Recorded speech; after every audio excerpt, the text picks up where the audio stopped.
May X-ray na ito yan, nagkakita ito. Kaya nga. Hindi natin makikita ito pag ginawa ka niyan. Siyempre, malalaman natin dito yan. Okay, magkakita na tayo.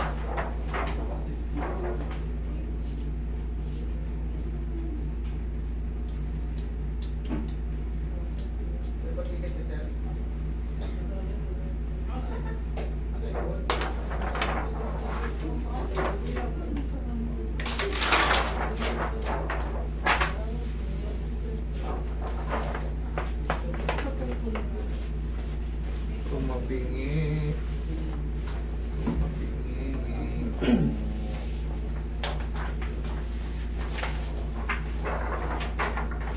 Isa na.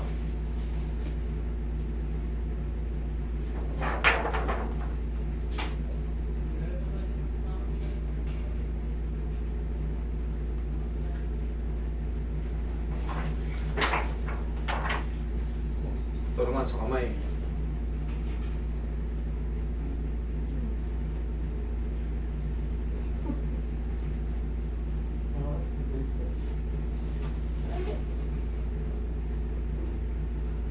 Base rito sir, sa kamay mo sir, spar lang yung nakikita ko, wala namang fracture.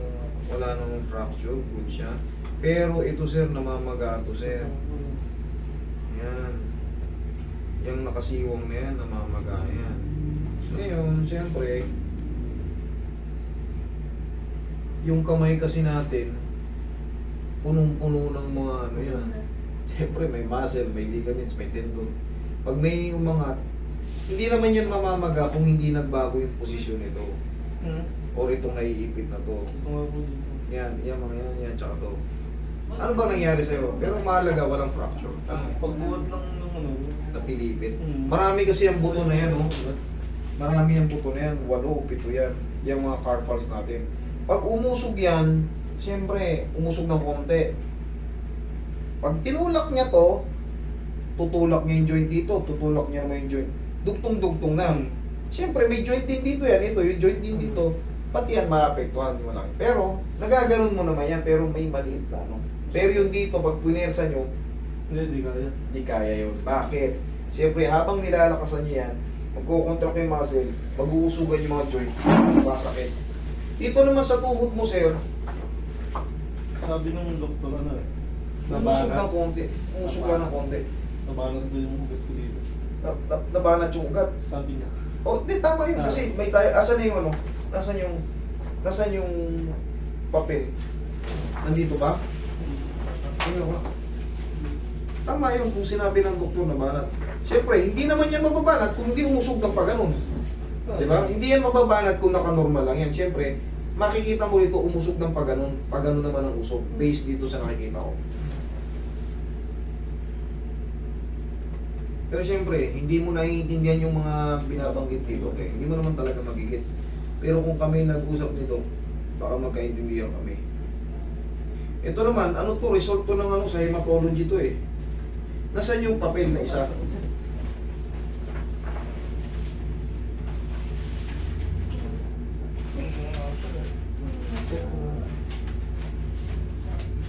Hindi ito. Ano to? Schedule to eh. Schedule yan. Sige nga, tingnan ko. Yung cellphone, wala naman siyang tiro. Mahalaga kasi malaman natin yun. Kung wala mga part. Ay, yun. Ay, sorry. Ayan. Ayan ang sinasabi kong umusog, oh. Tignan mo, ang luwag dito, masikip. Tignan mo rito, nagpatong. Dito, hindi. Yan yung sinasabi kong umusog. Kaya nga yung sinasabi mo, sabi ng doktor, nabibilat yung dito. Eh, siyempre, inusog mo yung ano. Eh, may mga tendon ligaments yan dyan. Mausog siya. Okay. Pero wala namang fracture. No evidence of fracture. Okay. There is bony exostosis seen at the proximal third of the tibial medially. Okay. Ito yun. Oh. Nagkakaroon siya ng ano. Pag nakatayo mo ng matagal, sumasakit eh. Hindi mo malakad. There is bony exostosis. Pati nga, ngayon ko lang to na ano, I'm sorry pero kailangan ko reviewin to. Pero exostosis. Check ko lang kung bakit nagkaroon siya ng gano'n. Gano'n papatulong tayo, hindi naman tayo perfecto. What is exostosis? exostosis.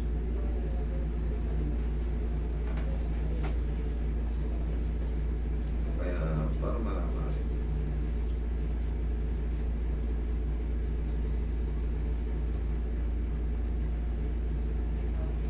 Naku, ito ata yung exostosis. Ito at, correct.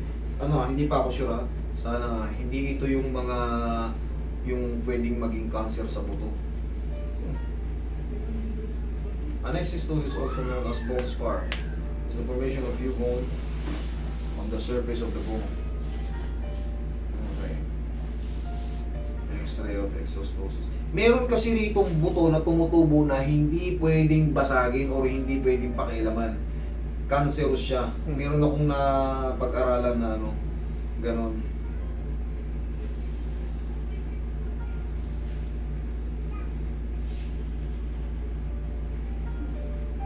Naliwanagan tayo, hindi siya yung cancerous. Ikaw nga po. Maganda yun. Kasi meron akong na ano, pag yung binasag mo yung ano na yung spar na yun, nagiging cancerous siya. Hindi naman nakalagay. Basta may nabasa akong ano. Sige. Tissue ka pa. Part lang din siya ng ano. Part lang din siya ng bone spar. Sige sir. Ay, kamay muna ako na eh. Kamay mo muna. Pero ano ba nangyari sa'yo dito? Na, pagbuhat. Pagbuhat ng mineral natin. Pagbuhat mo. Pag-angat ko dito, tumunog. Tumunog. Kailan? Ilan na to? Dalawang buwan na po siguro. Pag ginanyan ko, Masakit yan. Masakit. kita mo. Ayan o. Very simple lang. Oh, masakit. Sakit sobra. Pataas. Yan, wala. Pababa lang. Okay. Ito. Kaya wala po. Ito. Para malaman natin kung ano yung adjust natin. Kung ano yung nabawas. Pag ganun, yan. Yan, todo na yan. Todo na yan. Okay, tsaka ito. Okay, sige. Gusto ko konti dito. Exostosis.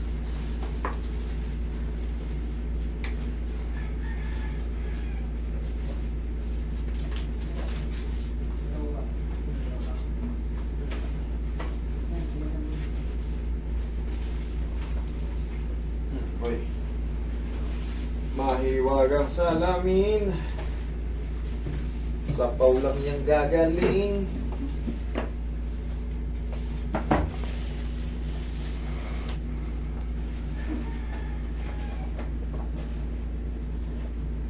Mamaya dito natin malaman yan. Pag ito binaba natin at sobrang sakit pa, hindi nagbago. Pero pag binaba natin to at kaya na sir, may pinta pero kaya na. Yeah. Rest lang ng mga 4 to 5 days or sabi natin 1 week, dire-diretso na yan. Pero pag the same pa rin, masakit pa rin, hindi ako payag. Hindi ako payag. Bawal mabasa. Hindi naman. Kamay lang. Kamay. Dito naman siya, hindi naman siya palagi ang binabasa. Ito lang naman palagi nating nababasa sa totoo sin eh. Kung sasadyain mo talagang maghugas talaga ng maghugas, mababasa yan. Pero okay lang yan. Hindi naman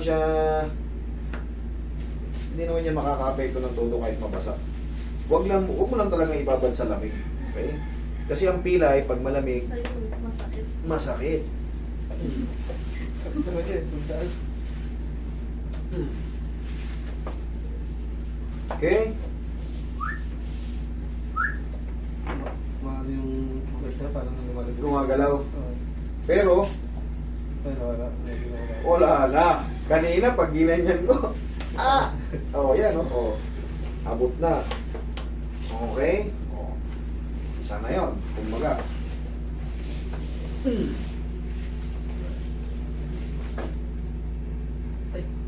Tiis lang.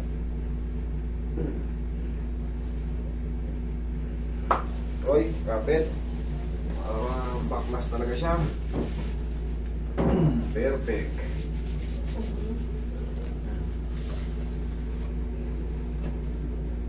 Mas nalalaro mo na. Okay? Thank you. Ngayon, ang gagawin mo to, pahinga mo lang kahit mga ilang araw, dire-diretso lang. Kasi may swelling. Kita mo sa x-ray, tsura nakabuka. Yung iba hindi. Imposible naman yun. Dapat yun pare-parehos or konting-kunti lang. Hindi pwedeng ang laki nung kabila. Yung kabila, hindi. Okay. Sa tuhod naman tayo. Okay na yan, sir. Pahinga mo lang yan. Biga ka ng ano. Dito naman tayo sa tuhod. Itong tuhod mo, consistent ba sa masakit? Ano ba siya? Paano siya nararamdaman? Kung minsan pag nakatayo ako ng Ay, hindi siya consistent. Pag nakatayo lang, ganyan. Sige, higa ka. Okay, sir. Ito, sir, huwag mong pagagalaw to sa ano, ha. Hindi ko kabisado yung exostosis, pero ngayon ko lang nabasa yung ano. Huwag mo siyang pagalaw sa mga ibang mga bone setter. Hindi po. Kung ano, kung sakali, ikaw na lang maghaplos-haplosin mo lang. Pero huwag mo siyang papipitik sa iba. Maniwala ka, baka may ano yan. Kasi, lumalaki pala siya. Maaari siyang mairita. Baka isa yan sa mga part ng ano. May na-research kasi ako yan, may nabasa. Nakalimutan ko lang na mayroong spar na hindi mo pwedeng galawin. Maaari siyang maging, alam mo na, mas malumala. Hindi katulad ng mga osteoarthritis, bone spar, mga calcific na ano, kahit durugin mo yan, kahit hampas-hampasin mo yan, walang problema. Pero ito yung exostosis, medyo baka ano siya, sensitive. Kaya huwag mong karate sa iba. Okay, hindi ko na pinitik, kinarong ko lang, inangat ko lang. Mas maganda yung doon tayo sa safe. Pero magiging masaya to. Magiging okay yan. Kasi hindi naman siya ano eh, hindi naman siya sumagabal doon ng maliit pa eh. Maliit pa. Obserbahan mo na lang kung sasakit. Cancer. Hindi. Huwag mo isipin yun. Hindi rin ano, in-explain mo lang yun. Ano. Nangyayari lang yung pag pinilit basagin. Yung pilit galawin, tanggalin, pilit. Kunyari may nakakapakang buto. Ito yung example na. Kunyari may nakakapaka na. Eh, dati wala naman to. Ang ginawa mo, parang dinurog mo, pinisin mo. Lumagutok na basag. Yun ang delikado. Yun ang ibig ko sabihin. Kaya nga sabi ko, huwag mo ipa-adjust sa mga... Tanungin mo muna siya, Sir, meron akong exostosis. Kung sakaling baka mag-abroad ka eh. Eh, para sure lang. Kasi para may knowledge din siya. Ano yun? Ano yun? Ano yung mga... Papakita nyo na yung file. Para maging safe yung mga files kasi lumalabo yan eh. Pag ano, picturean nyo. Kasi at least nasa phone na may record kayo. Hindi katulad yan. Pag nabasa yan, lana. Hindi mo na makita yan. Pag nahamugan yan, ang itsura yan, parang malabo pa sa phone ng pusit. Lahat ng mga files nyo, kayo lahat ng mga bagong nanonood o yung mga nanonood na sa akin, pag alam nyo may mga med files kayo, picturean nyo. Kasi minsan yan, nakakalimutan pa na. Minsan, nasa tabi na ng pinto yan. Paglabas nyo, cellphone lang nadala nyo. Yung anong files wala, tapos di nyo na picturean. Eh, cellphone, pagbulat pala ng mata mo, cellphone na agad dinahanap mo eh. Eh, hindi mo makakalimutan yan. Aminado ka dyan, di ba? Ikaw ha, nanonood ka, alam mo. Ako rin. Eh, siyempre, palagi ako nagsi-cellphone. May vlogger ako eh. Vlogger tayo eh. Kaya lang, check ko rin yung mga comments dyan. Laputan mo lang. Oh, check mo, lakad mo, tignan mo. Tumayo ka, check mo. Kung may masakit pa.